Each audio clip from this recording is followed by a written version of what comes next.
results. We'll move to question time. Senator Patterson. Thank you, President. My question is to the Minister representing the Minister for Climate Change and Energy, Senator Ayres. Minister, Mr Bowen has repeated on numerous occasions the promise that renewables are the cheapest form of energy. Yet, since Labor was elected, power prices have risen by nearly 40%. Minister, when will power bills come down under your net zero plan? Thank you, Senator Patterson. Minister Ayres. I do remember, Senator Patterson, your colleague Senator Canavan on these questions at the end of the dull, dark period of inaction that characterised the Morrison period of government, saying that electricity prices had gone up by 91% when you lot were in charge of the electricity system after Mr Taylor and Mr Morrison had legislated net zero targets. After Mr Morrison went to the COP in Glasgow and then wandered around and did a big holiday on taxpayers' expense, wandering around, doing a family history tour of southern England. Thank you. Resume your seat, Senator Patterson. President, I'm not sure if you're listening closely to the minister's answer, but it was way off on direct relevance. I always listen carefully, Senator Patterson, and I will draw the minister back to your question. Minister Ayres. What I was illustrating, of course, and I'll get to your to that little part of your question that brushed with the facts, in due course. But Mr Morrison's approach was to take climate negotiations as a holiday opportunity. Minister Ayres, to the question. This government is taking an entirely different approach, resolving the wreckage where 24 out of 28 coal-fired power stations announced their closure or brought their closure forward, and no action, not one new generator, not any substantial bit of infrastructure under us, Senator. Don't you worry, Ayres, we'll get there. We've got 28 seconds. Ayres, please resume your seat, Senator Patterson. President, the minister is helpfully signposting that he has no intention of addressing my question by saying he'll get there. I think it's fair indication he is not being directly relevant. I am listening carefully. I have directed the minister to your question. I take him at face value that he's going to get there, but if he doesn't, I'll remind him of your question. Minister Ayres. Renewables backed by storage and gas and hydro is the lowest possible source of electricity generation. We are battling against a decade of inaction and inertia and policy paralysis that characterises your show, which is getting worse, and power prices will always be lower under our orderly model than your disorderly show. Thank you, Minister Ayres. Thank you, Minister Ayres. Senator Patterson, first supplementary. Thanks, Minister. Australians have never had it any better, Minister. Mr Bowen said earlier this month, and I quote, with investment in the cheapest form of generation, renewables, we are modernising our grid while putting downward pressure on bills. Yet more than 330,000 Australian households are facing electricity bill debt, and in the first half of this year alone, 10,268 businesses went insolvent or appointed external administrators, a 53% increase year on year. Minister, what is your message to the more than 330,000 Australian households? The time for asking the question has expired. Minister Ayres. My message is that electricity prices, there are two scenarios moving forward from here. One is a rollout of an electricity modernisation program with the lowest possible cost. Well, you see, Senator Patterson, there's this thing called hard work, which you may not understand. There's this thing called national effort, which you may not understand. There's these sets of principles around national interest that obviously always escape you. This is a job that we have to do to recover the wreckage that was left after a decade of policy inertia. That's the truth. That's the truth. And we have work to do to recover the wreckage that you and your colleagues left. It damaged Australia's capacity, it damaged ordinary Australians, and it damaged heavy industry. Thank you, Minister Ayres. Senator Patterson, second supplementary. Thank you, President. Minister, Mr Bowen earlier this month celebrated a record amount of renewable energy generation in Australia. Considering we have a record amount of what Mr Bowen claims is the cheapest form of power, will you guarantee that the cheapest form of power will reduce household energy bills next year? Thank you, Senator Patterson. Minister Ayres. I think I said yesterday controversially that a question that I was asked was dishonest. The question that you just asked at best is willfully misdirected, a willful misunderstanding of the position. Of course, you only need to grapple with the economic and engineering realities of this to agree with the Australian Energy Market Commission, who say delaying the connection of renewable generation and transmission into the market would put upward pressure on residential energy costs. So what we know for certain is that under your disorderly transition scenario, that prices would be higher. Under our scenario, prices will be lower than they otherwise would. You've concluded, Minister? You've concluded your answer? Yes? Thank you. Senator Marielle Smith. Thank you, President. My question is to the Minister for Women, Senator Gallagher. Today marks the International Day for the Elimination of Violence Against Women, a reminder that ending gender-based violence has been and continues to remain a national priority for the Albanese Labor government.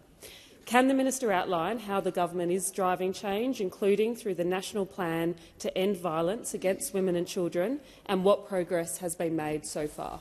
Thank you, Senator Smith. Minister Gallagher.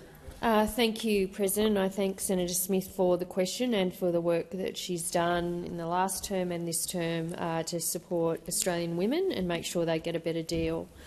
Violence against women and children is never acceptable, and today the Minister for Social Services and the Assistant Ministers, Minister Carney and myself, have announced that we are providing an additional $41.8 million for 1800 Respect to make sure that everyone who seeks help can get it. We know, and as many senators in this place know, that 1800 Respect is a critical service supporting families experiencing domestic and family violence to have the trauma-informed and more easily accessible support that they need.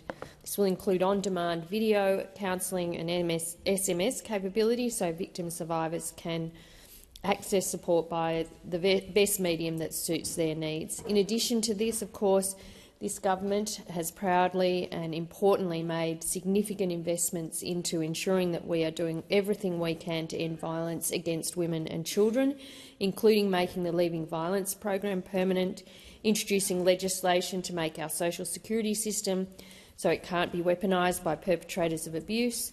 We've invested into emergency and transitional housing to ensure that women can reach safety when they need it, investing in legal services, including women's legal services, legislating 10 days paid domestic violence leave, launching an inquiry into domestic, family and sexual violence-related suicide, established the National Higher Education Code to prevent and respond to gender-based violence in universities, implemented all of the 55 Respect at Work recommendations and legislated a positive duty for employers to protect staff and customers from sexual harassment and abuse, and we know that there is more work to do.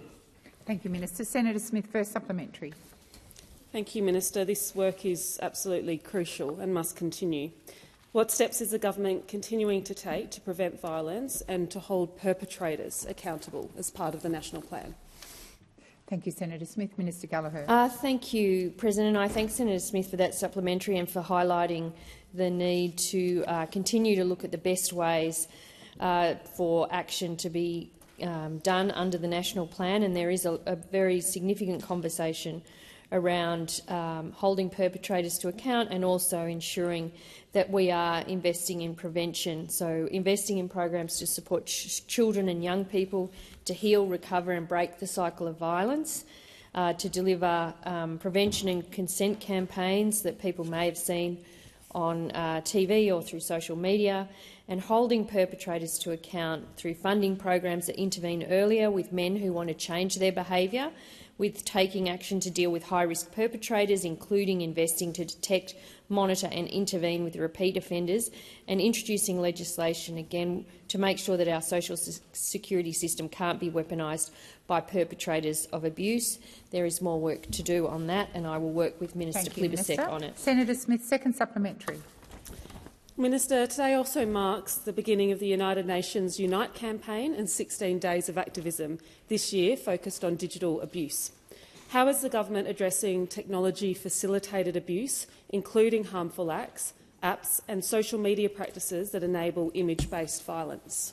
Thank you, Senator Smith. Minister Gallagher. Thank you, and I thank Senator Smith for that question around technology-facilitated abuse, because this is one of the areas when you have a national plan that goes through a period of time, you have to continue to adjust your responses based on what you're seeing. And I'd like to shout out the work of the E-Safety Commissioner and those who work at the E-Safety Commission, who have done an extraordinary amount of work in this space and who often are the receivers or victims of abuse through the use of technology because of the work they are doing. It is very important work. More than half of Australian adults say they've been targeted by technology-facilitated abuse. Women and children, of course, are often, as we often see in so many areas, targeted through this kind of behaviour. We have been taking action to reduce access to Nudify apps and undetectable stalking apps. We'll work across government with our regulators and industries to make sure our efforts are measured, targeted and effective. And, of course, the social media ban or introducing a minimum age of 16 is an important part. Senator Cadell. Thank you, President. My question is to the Minister for Environment and Water, Senator Watt. Minister, we've had reports from farmers who couldn't track incoming storms to protect their sheep because the new BOM platform failed to load local weather observations, fishers who couldn't see wind or direction or decide sea state to go out and invest their time or whether it was safe, and our growers who were left to guess whether the weather was preparing for harvest. How does the Labor Party justify spending $96 million on a Bureau of Meteorology website that performs worse than free weather apps, especially when your government claims to care about food security, as you launch a free food security council while leaving the very people who produce that food at risk of an underperforming weather app? Thank you, Senator Cadell. Minister Watt. Thanks, President, and thank you, Senator Cadell. I'm sure Senator Cadell has noticed the comments that I've made about the BOM's handling of its website change. I, along with, I'd say, most other Australians, were pretty unimpressed with the way the BOM handled that and met with I am the Minister, Senator Mackenzie, and that's why, as the Minister, I had a meeting at the time with the acting CEO of the BOM and explained that I didn't think their actions and management of this had met public expectations, and asked them to consider urgent changes, which they began making within a couple of days of that. They've also indicated that they will be making further changes to that website, which I think is the right thing to do. In terms of the cost of this website upgrade, the BOM's earlier statements to the effect that the cost had been around $4 million were one aspect of this program. They subsequently clarified that there was more to it than just the public-facing website, but I do think that they could have been more fulsome, shall we say, in what they'd have said at the time. And again, we've now had— You're right? The BOM. Order. They're an independent agency. We don't get in and tell the BOM what the climate is. So we should get in and tell the BOM what the climate is. Right. So ministers should decide what the weather is. Shall I hop on the BOM website and tell them what I reckon the website is? That's what they did. Honestly, you people. That's why there's no We respect we respect science. We Order. respect independent Order. government agencies, and thirdly, we respect the fact that those independent agencies have an obligation to spend taxpayers' money wisely, and that's exactly what I've said to the new CEO of the BOM when I've met with him twice in his first fortnight in the job. Order, Senator Henderson. I'll have a little bit more to say about this in your next question. Senator Cadell, first supplementary. Thank you, President. Given those concerns and things you have raised here, Minister, will you commit today to commissioning an independent audit, preferably by ANAO, to investigate the procurement, delivery, testing and performance of this $96 million website? And if not, why is this government afraid of? Thank you, Senator Cadell. Minister Watt. Well, Senator Cadell, I can appreciate that you wouldn't be aware of this given you weren't a member of this chamber at the time. But you know which government actually commissioned this new website? It was the Turnbull government. It was the Turnbull government. So it was the Turnbull government that signed those contracts about that new website. I'm sorry to inform you. The work continued over a number of years, but this goes back to the Turnbull government, followed by the Morrison government. So what I've done, as soon as I became aware of the problems with this website, was met with the acting CEO and explained my displeasure and asked for urgent changes to be made, which occurred.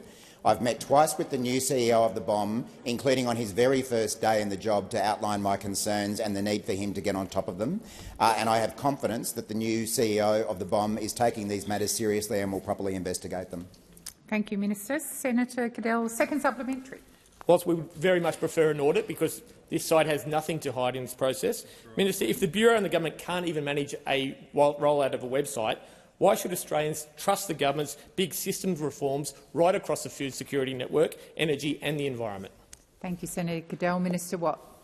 Well, I can tell you what Australian farmers don't need, and they don't need an alternative government that doesn't believe in climate change. They don't need an alternative government that says we don't need to do anything about emissions. We don't need it to do anything about emissions. We don't need to worry about the fact that droughts are more likely, that floods are more likely, that cyclones are more likely and impact on agriculture. Minister Watt. Minister Watt, had you concluded, or are you sitting down? Senator Cadell. Thank you. On direct relevance, this was solely about big system reforms and energy technology. Thank you. Thank you. I'll draw the minister back to the government's response. Minister Watt.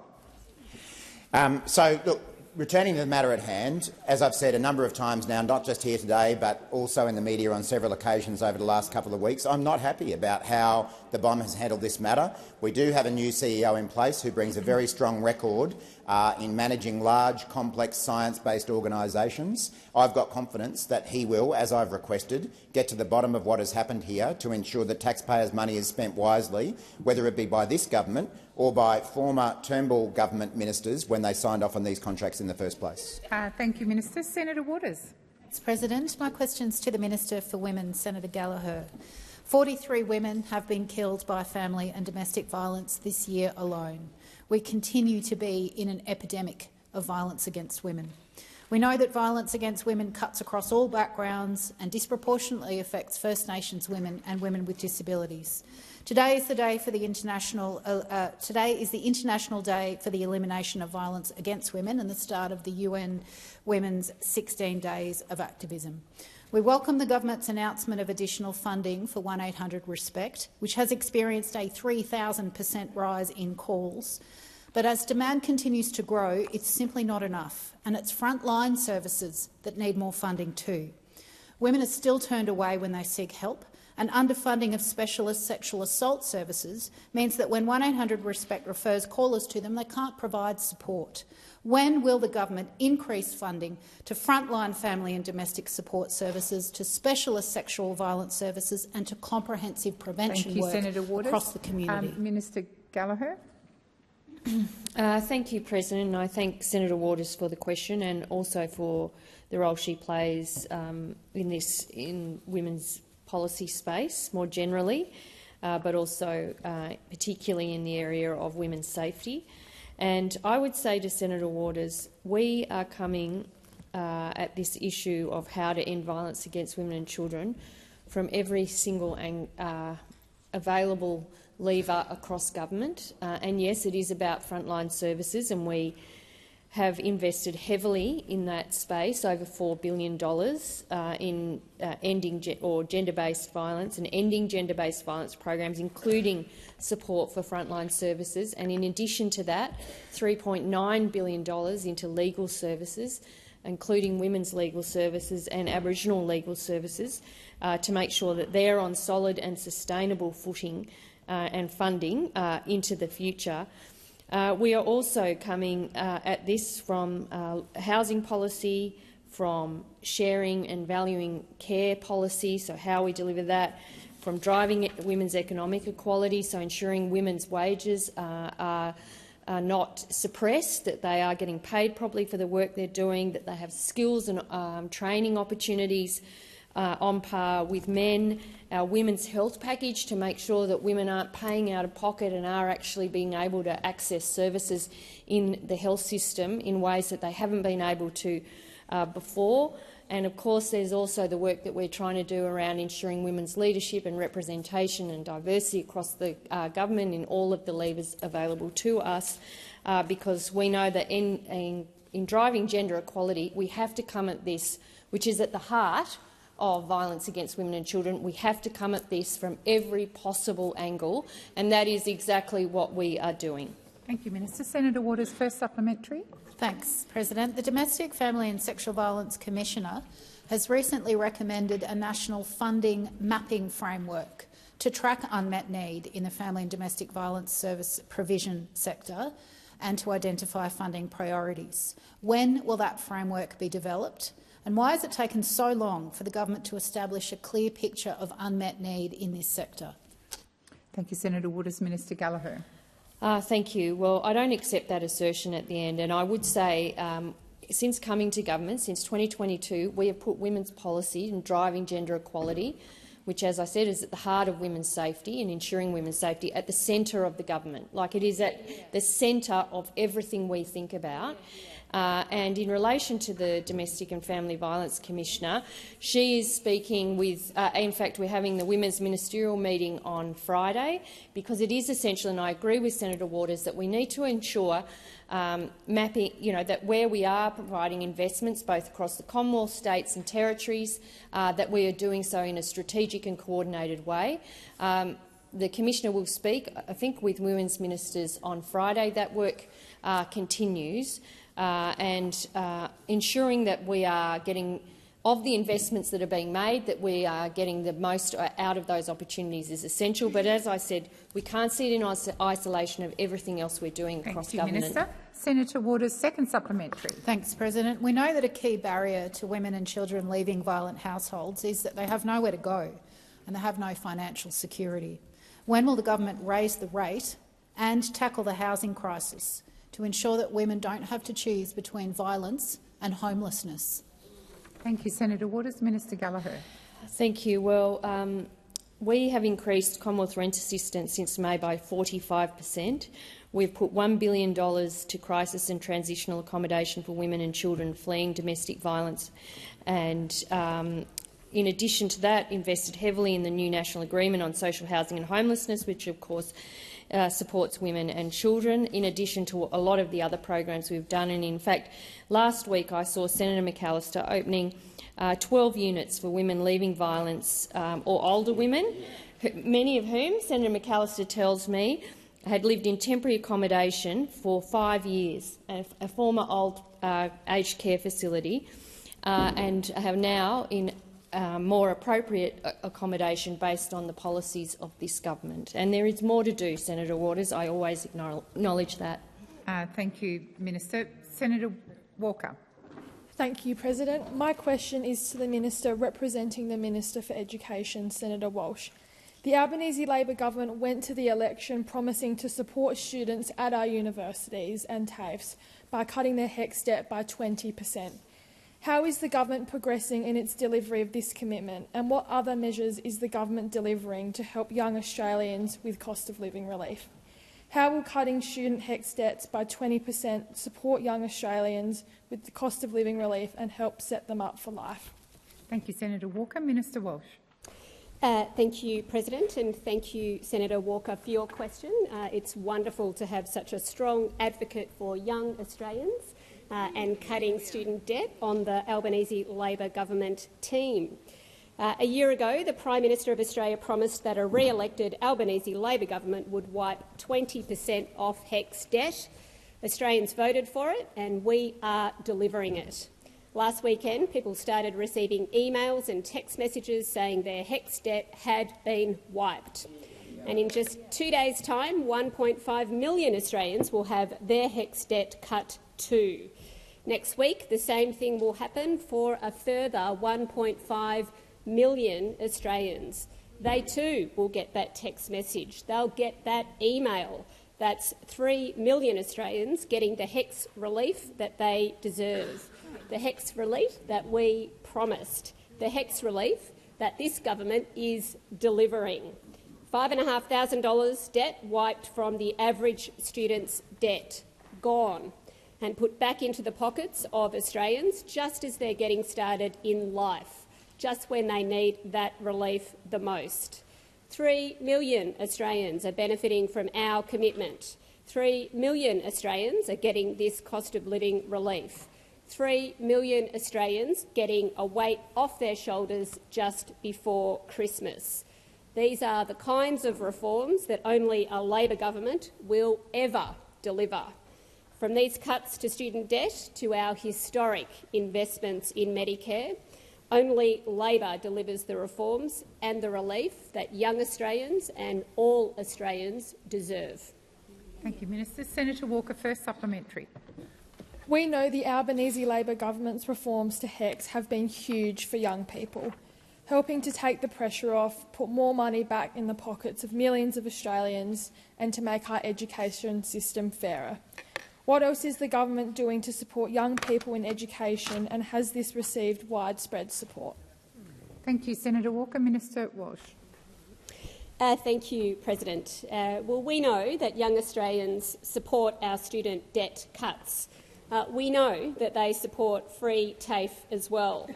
And we know that young Australians embrace the opportunity to get an education and get ahead.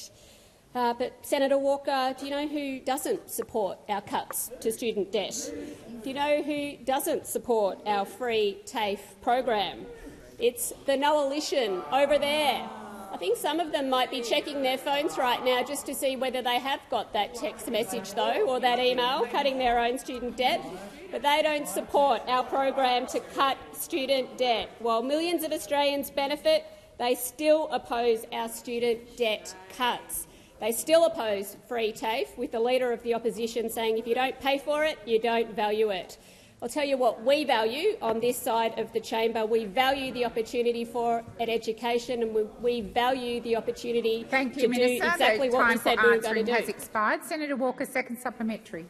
The cut to HECS debt will support young people by delivering cost of living relief when they are starting out in life. Along with HECS relief, what else is the Albanese Labor government doing to deliver for young Australians and help them get ahead? Are there any obstacles standing in the way? Thank you, Senator Walker. Minister Walsh. Thank you, President. Thank you, Senator Walker. Well, we know that young people starting out in life deserve cost of living relief. And we are delivering while those opposite are divided. While we're looking after the future of young Australians, they're caught up in the conflicts of the past. On this side of the chamber, we see young Australians. We back young Australians. We support young Australians. With our 20% HECS cut, with fee-free TAFE and with paid prac too. And while we know that the Liberals love lower wages and higher taxes, Senator Henderson, we are supporting young Australians with higher wages and lower taxes, because we want young Australians to earn more and keep more of what they earn. Well, you wanted to abolish free TAFE, Senator Henderson. You wanted to abolish it. Senator Henderson. And, President, we want more young Australians getting an education, walking through those doors of opportunity and getting ahead. Expired. Senator David Pocock. Thank you, President. My question is to the Minister representing the Minister for Health and Ageing, Senator McAllister. Minister, the ACT has a dire shortage of GPs. We have fewer GPs per capita than even some outer regional areas in Australia. We constantly have the lowest bulk billing rate in the country by a long margin. And the ACT government projects it will need at least 33 additional graduate doctors to staff our hospitals by 2041. Given all this, why is it that the ANU has missed out on being allocated additional Commonwealth-supported places for the ACT's only medical school? Thank you, Senator Pocock. Minister McAllister. Thanks very much for your question, Senator Pocock. I think you will know from previous discussions in this place that the government understands the significance of the challenge that we face in the ACT in ensuring that ACT residents have access to health care. We do recognise that the bulk billing rate in the ACT is significantly lower than in other parts of the country, and it's why we are making the arrangements that we are to expand bulk billing availability in the ACT.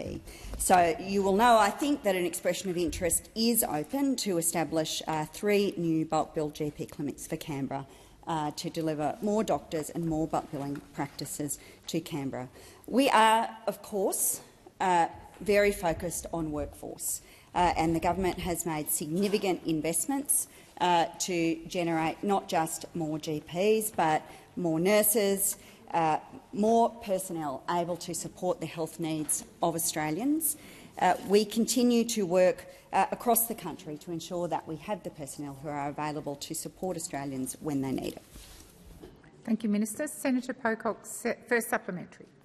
Thank you, President. Thank you, Minister. I'm still not sure why the ACT didn't get some Commonwealth-supported places. If you look at Tasmania, another small jurisdiction that also really struggles when it comes to GP shortages and bulk billing, rather than make UTAS apply for a greater share of Commonwealth-supported places for the medical school, Labor simply made an election commitment of 20 additional Commonwealth-supported places at UTAS. Why will the government give Tasmania more Commonwealth-supported places in medicine but not the ACT? Thank you, Senator Pocock. Minister McAllister. Thanks very much, President.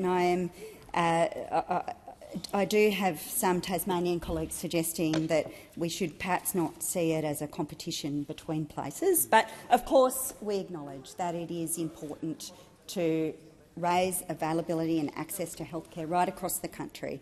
It's why we are making the largest ever investment in Medicare, because we recognise that under the previous government, bulk billing was in freefall, people's access to Medicare was compromised by the cuts that were made by that government, by their determination to remove resources from our health system. We back public health care. We back the health needs of Australians. And I tell you what, Australians know who is on their side when it comes to health. We will continue to invest in Medicare and continue to expand access to Medicare for all Australians. Senator Pocock, second supplementary. Thank you, President. Thank you, Minister. Well, Canberrans are asking whether the government's on our side. I welcome the additional CSPs in the medical school in Tasmania. They desperately need it, as do we here in Canberra.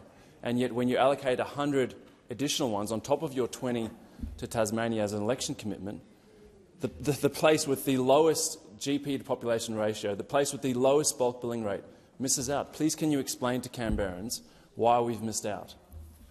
Thank you, Senator Pocock. Minister McAllister.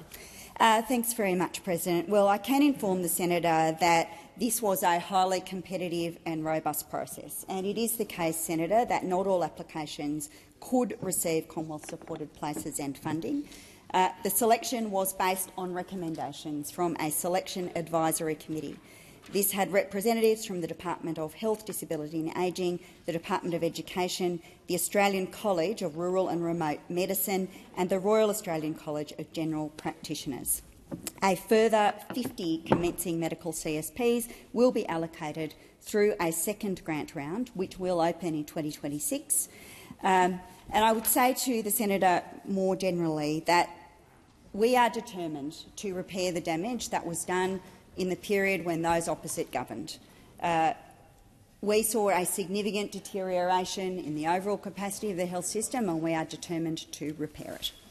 Thank you, Minister. Senator Bell. Thank you, President. My question is to the Minister representing the Minister for Infrastructure. Under the Albanese Labor government, Australia's immigration system is out of control. Infrastructure Australia's 2025 Infrastructure Market Capacity Report shows there is a shortage of around 140,000 skilled workers across Australia, and this is expected to explode to a 300,000 worker shortfall by 2027. The Albanese Labor government's imported roughly 1.2 million extra migrants since 2022, and now the CEO of Infrastructure Australia admitted in an ABC interview that a solution to the skills shortage, their solution, is to bring in even more migrants to plug the gap, instead of treating this as a 300,000 people opportunity to create a better homegrown skilled workforce. Why won't the Albanese government admit Labor would rather import a workforce rather than invest in a better future for our kids, the unemployed and our tradies? Thank you, Senator Bell. Minister McCarthy. Thank you, President. And I thank the senator for his question. There's quite a lot in it that he's covered. In fact, if you'd listened to previous responses that I've made in the Senate on employment, Senator, you would know that we are trying to grow our own, especially in our remote regions with First Nations people. In fact, we've tried to roll out at least 3,000 jobs across remote Australia. We are looking at 3,000 rangers, at 1,000 of them for women. So when we talk about growing our own in terms of employment across the place, across Australia, we are certainly doing it. In terms of your premise around migration to Australia, well, we're very proud to have people call this place home, along with our oldest culture in the country, in the world. So we are very proud to welcome visitors from overseas who call this place home. But I will say this too, President, that each time our government moves to try and improve the workforce across Australia, not just with building the Australian economy and local people in this country and those who call it home, we also need to build houses. But when we have the other side opposing the opportunity to do that, especially One Nation, who oppose everything that we're trying to do to develop and grow this country, then I would say to the senator, more than happy to provide those details to you about how, on this side of the parliament, we welcome all people who call Australia home and are doing our best to ensure that there is employment and doing our best to ensure there is growth. Thank you, Minister. Senator Bell, first supplementary. Minister, another 300,000 migrants cannot fix a crisis made worse by the 1.2 million you have already brought in, and which turbocharged the demand for housing, roads, hospitals and schools. Minister, this is madness. Why is the Albanese Labor government trying to fix a housing and infrastructure crisis created by mass immigration with even more mass immigration? Thank you, Senator Bell. Minister McCarthy. President, do you know what is madness? What is madness is that One Nation, the coalition, continue to oppose the building of this great country through the development of infrastructure and through the development of housing. We constantly bring to this Senate the ability to do that, and you guys opposite sit there, smirk and say no. Yeah. And then you want to blame everyone but yourselves in why we are having challenges in trying to move forward. And blaming migration, there is a deeper theme going on here, President, and I won't have a bar of it. So the madness is not on this side. We know where it's coming from. Thank you, Minister. Senator Bell, second supplementary. Minister, Infrastructure Australia's Net Zero Workforce Report says around 130,000 skilled workers are tied up in net zero infrastructure projects. Will you admit that Labor's ideological rush to net zero is not only driving up power bills but also hoovering up the very tradies and specialists we need for housing and infrastructure? And will you back One Nation's policy of ending the net zero madness so those workers can be redirected to fixing our housing and infrastructure crises? Thank you, Senator Bell. Minister McCarthy. Thank you, President. Thank you. I so welcome this question on net zero, President. I really welcome this question. I have just come to the Senate from a population of over 100,000 in the north who've had to deal with a tropical cyclone way early in the piece, at speeds that are phenomenal for this time of year for us. We know, unlike the deniers opposite, we know— Minister, please resume your seat. Senator Canavan, I have Senator Bell on his feet, but you are busy interjecting. Senator Bell. Is the minister suggesting that the net zero policy is related to the cyclone? Senator Bell, your question went to net zero. The minister's being directly relevant. Minister, please continue. Thank you, President. I can see that the senators are very interested in net zero. But let me tell you this: unlike the other side, we do see that there are issues impacting the climate. We do know, along with countries around the world, that we have to act. So on this side of the Senate, we will be responsible, we will be sensible, we will try. You laugh. You laugh. Senator Canavan, I'll pick you up on that. No, you're a joke. Thank you, Minister. You're a joke, Senator Canavan. Thank you, Minister. The time for responding has expired. Minister, thank you. Senator Canavan, I've had to call you a number of times today, not just at question time. Tonight is open-ended adjournment. I look forward to seeing your name there to put in all of the comments you've been interjecting with for the day. Senator Cox. Thank you, President. My question is to the Minister representing the Minister for Emergency Management, Senator McAllister. Over the weekend, we saw Tropical Cyclone Fina impact communities across the Northern Territory, and last night it made landfall in the Kimberley, my home state of Western Australia. I know the Minister for Emergency Management, Minister McBain, was in Darwin yesterday meeting with the NT Government. Can the Minister update the Senate on the current situation and how the Commonwealth is supporting our communities? Minister McAllister. Thank you, President, and thank you, Senator Cox. Well, over the weekend we have seen incredible efforts by first responders who have helped communities across the Northern Territory who were impacted by Tropical Cyclone Fina. I want to thank the Territorians who played their role, heeding the advice from relevant agencies, keeping themselves and their communities safe. Our government wants to be good partners to the Northern Territory Government and will work hand in hand with them to ensure Territorians do have the support that they need to recover. We have staff from the National Emergency Management Agency embedded in the Emergency Operations Centre to ensure that the Australian Government can consider any requests for assistance as soon as possible. You're right, Senator Cox, that Emergency Management Minister Kristy McBain was on the ground up in the Territory yesterday to speak with communities and offer assistance to the NT Government. And she also joined the member for Lingiari, Marion Scrimshaw, and Senator McCarthy in the Tiwi Islands and took the opportunity to deliver food to communities there as well. I know that members and senators across both chambers have worked hard to support their communities and to keep them updated. While Tropical Cyclone Fina is weakening, the situation remains dynamic.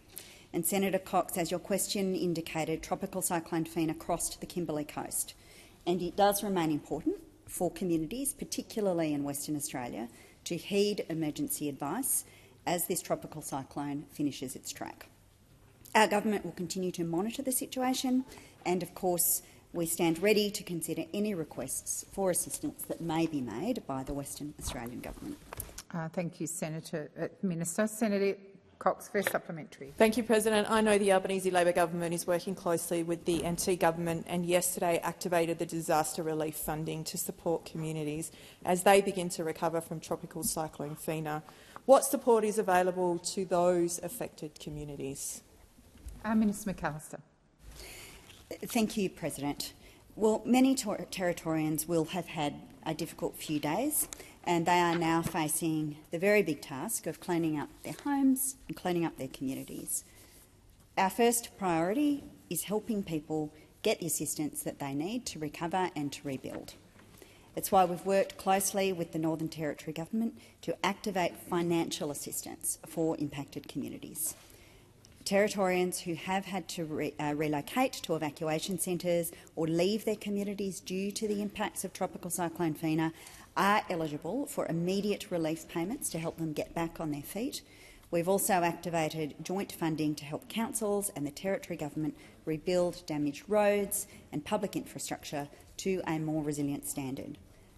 We know recovery will be an ongoing process. We will continue working with the Territory Government and the community to understand what's needed and to provide the necessary support. Thank you, Minister. Senator Cox, second supplement. Thank you, President. We know that the climate We know as the climate changes, we can expect increasingly severe and frequent disasters. How is the Albanese Labor government investing in Commonwealth's emergency management capabilities to better prepare for and protect our communities from disasters? Minister McAllister. Well, on this side of the chamber, we know that the climate is changing and we need to prepare communities for more severe and more frequent disasters. And it is why our government has made record investments in the Commonwealth's emergency management capability so we can better prepare and better protect communities. We've invested in the National Emergency Stockpile that includes resources like emergency housing and generators. These were ready to be deployed to the Northern Territory had the Northern Territory government requested them. We're also investing in risk reduction through the Disaster Ready Fund to better prepare communities for future disasters. And just this month, Minister McBain announced another $200 million to support 96 projects across Australia to help make communities more resilient. We will work with communities, with our Territory partners thank you, to Minister. prepare communities for Senator these. Pocock, I'm really sorry I missed your name the second time, but please go ahead. No stress at all. Thank you, President. My question is to the Minister for Finance, Senator Gallagher. Minister, I was hugely supportive of Labor's defence of the Australian Public Service at the last election and your move to end outsourcing and the over-reliance on consultants. I'm concerned by reports today of a new austerity measure and would like to understand how many total jobs will be lost from the APS as a result of your move to require federal departments and agencies to cut 5% of their annual budget in a single year. How many of these job losses will be in Canberra? Thank you, Senator Pocock. Minister Gallagher. Thank you, President. I thank Senator Pocock for the question. And the idea that we have asked agencies or are imposing a 5% cut on agencies is incorrect. As I said in a radio interview this morning, what we have asked agencies to do is think about all the things they're doing, all the programs they administer, and to consider whether they are still priorities, because we need to ensure that we've got resources available to meet all of the pressures that are coming the way of the public service. I mean, in a sense, I get criticised from those opposite on the issue of fiscal discipline. This is fiscal discipline. You have rules around how you consider new funding, what's existing funding, what the new priorities are, what the pressures are, and our job is to try and consider that across the board and work out how to make all of the necessary investments. So this exercise has been around ensuring agencies are constantly thinking about what they do.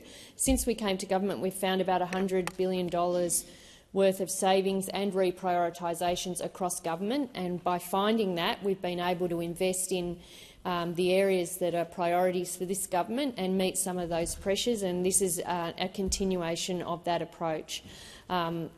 We are not looking to reduce ASL.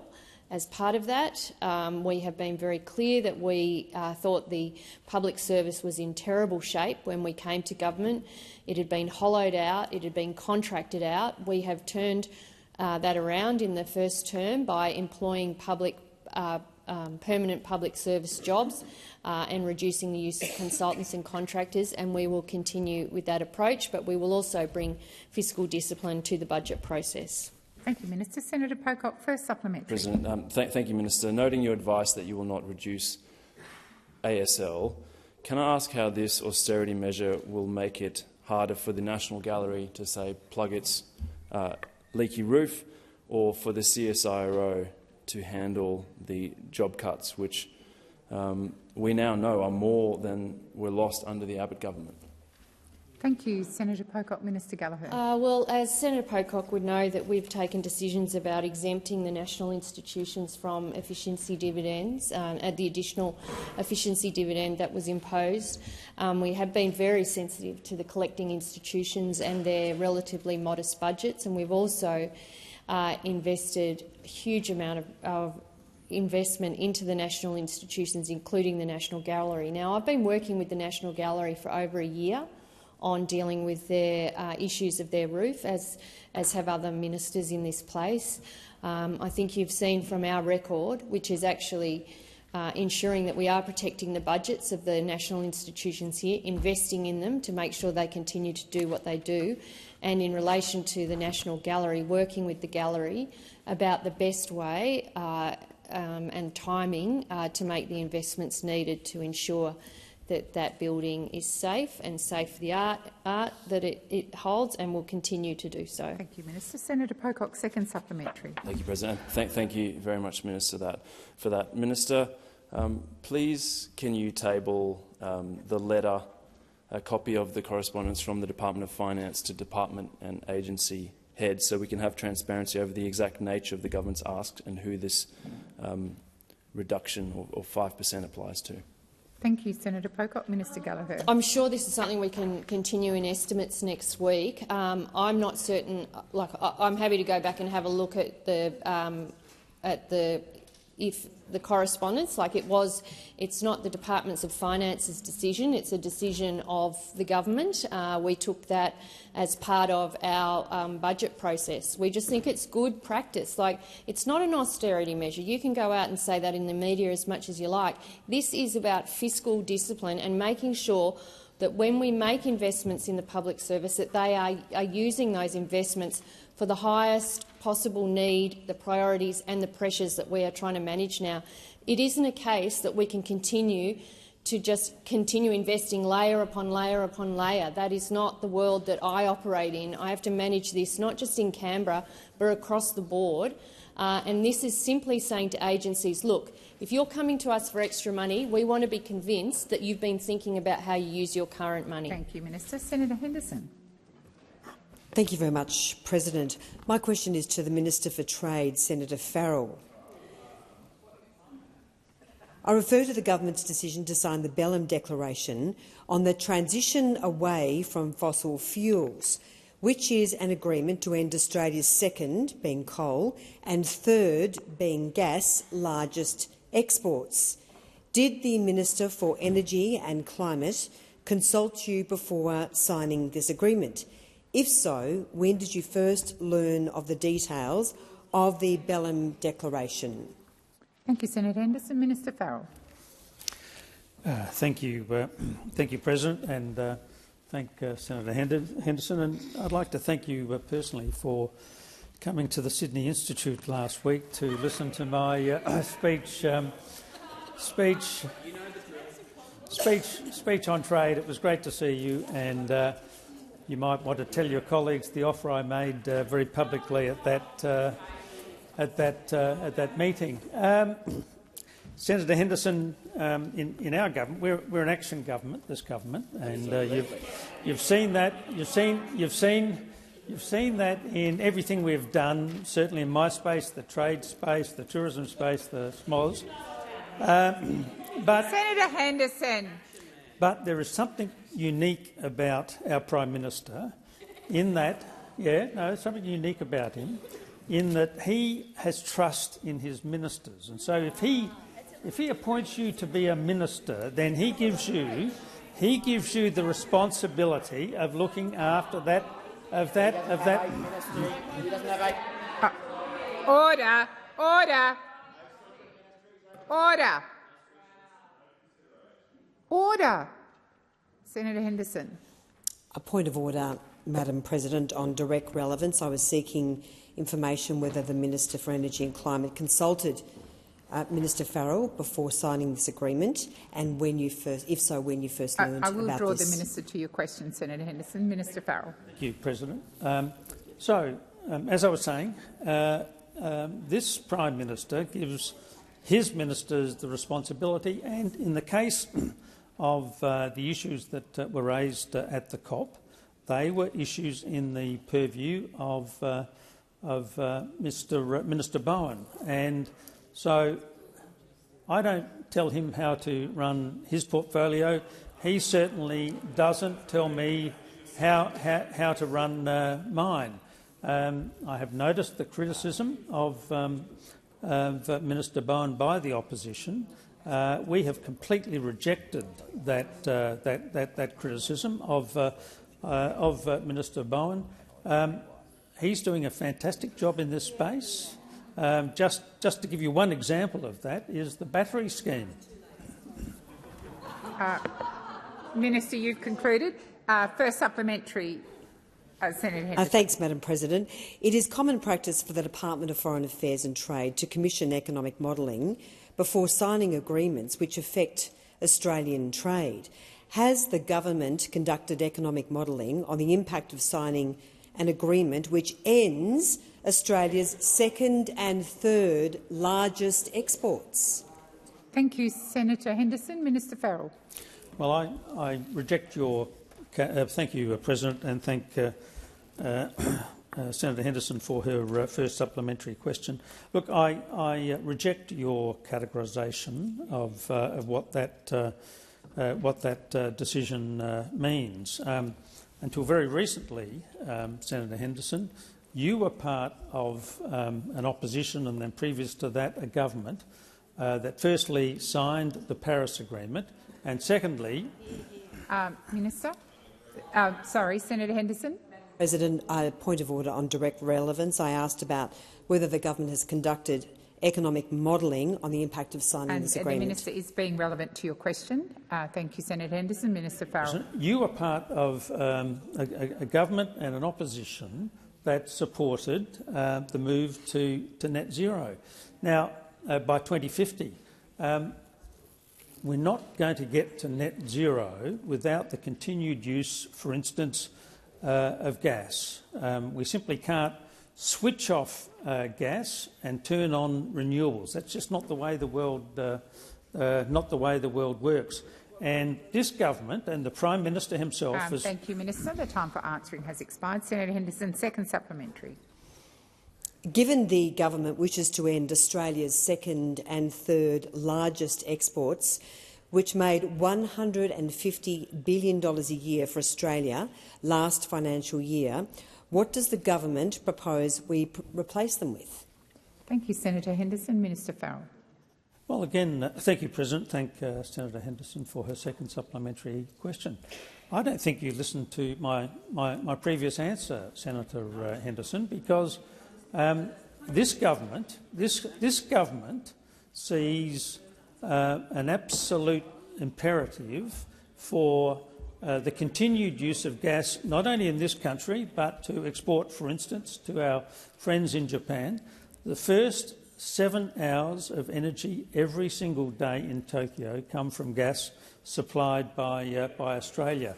We are going to continue to honour our contractual obligations, and we're going to continue to use gas as that transition fuel so that what used to be your objective, namely net zero by 2050, is in fact achieved by this government, under this government. Thank you, Minister. Senator Ananda Raja. Thank you, Chair. My question is to the Minister representing the Minister for Health and Ageing, Senator McAllister.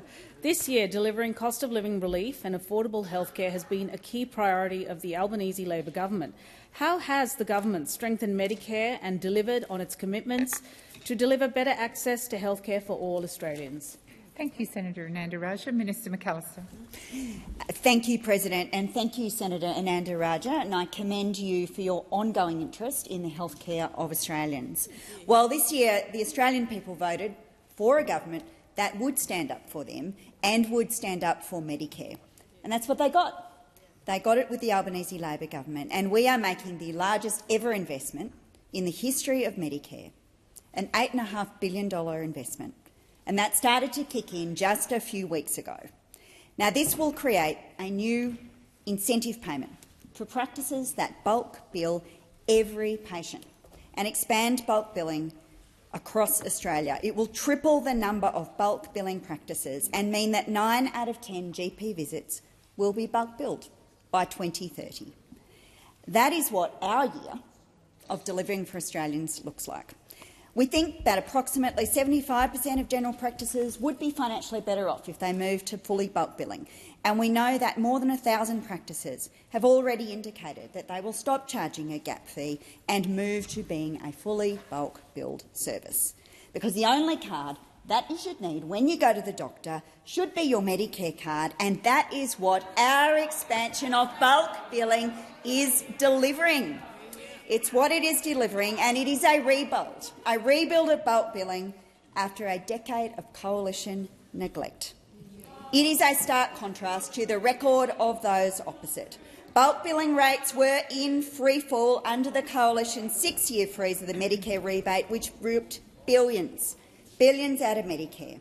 And you compare it with our first term, when we delivered $3.5 billion in 2023, which restored access to bulk billing to the 11 million patients that it covered. This year, we are delivering for all Australians with the largest ever investment in Medicare, and it will provide real cost-of-living assistance to families right across the country. Thank you, Minister. Senator Nandaraja, first supplementary. Thank you, President.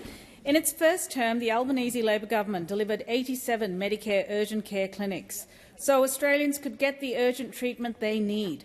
How has the government continued to roll out urgent care clinics across Australia, and how is this improving access to healthcare across Australia? Thank you, Senator Nandaraja. Minister McAllister. Well, you're right, Senator. We are expanding the availability of free urgent health care by opening another 47 Medicare urgent care clinics. That's 14 new clinics in New South Wales, 9 in Victoria, Senator, 10 in Queensland, 6 in Western Australia, 3 in South Australia, 3 in Tasmania, 1 in the Northern Territory and 1 in the ACT. And these services are a game-changer for families right across the country. Australians have made more than 2 million visits to Labor's free Medicare urgent care clinics. 1/3 of patients are under the age of 15. Nearly half of the patients who attended a Medicare urgent care clinic would have used a hospital emergency department if no clinic had been available. And 30% of visits to Medicare urgent care clinics have taken place on weekends, and 25% of patients have attended after 5 p.m. on a weekday.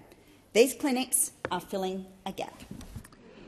Thank you, Minister. Senator Nandaraja, second supplementary. Thank you, Minister. The Albanese Labor government delivered cost-of-living relief to all Australians by strengthening Medicare and cutting the cost of medicines on the Pharmaceutical Benefits Scheme in its first term. What further action has the government taken in 2025 to help more Australians access cheaper medicines via the PBS? Thank you, Senator Nandaraja. Minister McAllister. Thank you, President. Well, our government is slashing the cost of medicines. We delivered for Australians everywhere when we passed that cheaper medicines bill. And from next year, you'll pay no more than $25 when you're filling your prescription on the Pharmaceutical Benefits Scheme. That is a 20% cut. A 20% cut, colleagues, to the maximum cost of medicines under the PBS, and it means that Australians will save more than $200 million a year. We want the PBS to be the very best that it can be, offering more Australians effective and affordable treatments.